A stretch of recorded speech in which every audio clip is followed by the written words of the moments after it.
Combine 3 exam হলো, ওইখানে কিন্তু লাপাতা লেডিজের কোয়েশ্চন আছে। নাম শুনছো তো মুভি লাপাতা লেডিজ? তো আমি এটা 2022 তে আমি ডিসকাস করছিলাম পিপিসি ক্লাসে যে এই মুভিটা তোমরা দেখো এবং মুভি রিলেটেড কোয়েশ্চন হইতে পারে। হ্যাঁ, তোমরা পড়ো, ঠিক এইটা দিয়ে দিচ্ছি, ঠিক আছে। আর তারপরে হচ্ছে তোমার চাঁদে যেটা হলো কি জানে চন্দ্রয়ান 1-2 থেকে কোয়েশ্চন আছে।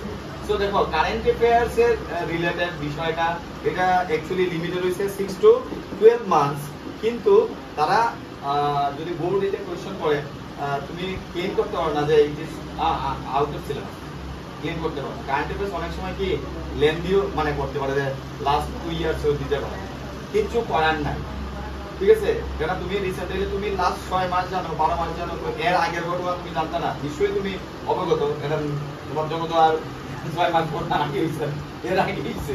তো তার মানে you must have okay knowledge about the current situation or events. এবার কারেন্ট অ্যাফেয়ার্স এ কিভাবে কারেন্ট অ্যাফেয়ার্স করতে হইব? কারেন্ট অ্যাফেয়ার্স এর মধ্যে হইছে গভর্নমেন্ট স্কিমস, এটা কিন্তু মেইন জিনিস, ঠিক আছে। প্লাস গভর্নমেন্টের প্রজেক্ট, নিউজ পেপারে যত আছে, ঠিক আছে। ল, নতুন কোন ল হইলো কিনা, যেমন ইন্ডিয়াতে ল অ্যাকচুয়ালি যে সিআরপিসি আইপিসি চেঞ্জ হয়ে আছে, বিএনএস এখন হয়ে আছে, ভারতীয় ন্যায় সংহিতা। তো এই লজ করতে হইব। কোনো ধরনের সেন্ট্রাল গভর্নমেন্ট এবং স্টেট গভর্নমেন্টের ইম্পর্টেন্ট কোনো পলিটিক্যাল এগ্রিমেন্ট আছে কিনা, যেমন তিনরাশা অ্যাকর্ড রিসেন্টলি যেটা একটা অ্যাকর্ড তৈরি হয়েছে, that is very important. Accord করতে হইব, ঠিক আছে, অ্যাকর্ড।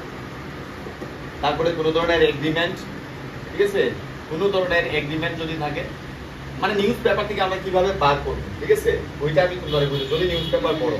তারপর হচ্ছে পলিসিস। পলিসিজের মধ্যে অনেকগুলো পলিসি আছে। রিসেন্টলি যদি আমরা দেখি ন্যাপ খুব ইম্পর্টেন্ট, এডুকেশন লেগে ন্যাপ 2020, ঠিক আছে। এটা যে এডুকেশন ফর্ম যেটা 5+3+4 এরকম কোনো একটা ফর্ম আছে, ঠিক আছে, এডুকেশন সিস্টেমে। তো অনেক কিছু চেঞ্জ হইতেছে, ওইগুলো সম্পর্কে আমরা বল থাকা তো জরুরি। তাহলে পলিসিটা আমরা ওইখান থেকে নিউজ পেপার থেকে ওই পলিসিগুলো ফাইন্ড আউট করব, ঠিক আছে। দ্বিতীয়ত হচ্ছে এরপরে যেটা আমরা দেখবো গভর্নমেন্টের প্রজেক্টের পরে আরো কিছু জিনিস আছে, যেগুলো আছে টেকনোলজি, ঠিক আছে। টেকনোলজি রিলেটেড যা আছে আমরা দেখবো, নিউ টেকনোলজি যেগুলো আইটি সেক্টরে, ইনফরমেশন টেকনোলজি যেটা আইটিতে, ঠিক আছে, চেঞ্জেস আইতেছে। তারপরে আমরা নিউজ পেপারের মধ্যে যদি কোনো ধরনের ধরো মুভমেন্টস যেগুলো খুব ইম্পর্টেন্ট, যেমন কিছু মুভমেন্ট, যেমন আপনার জেন্ডার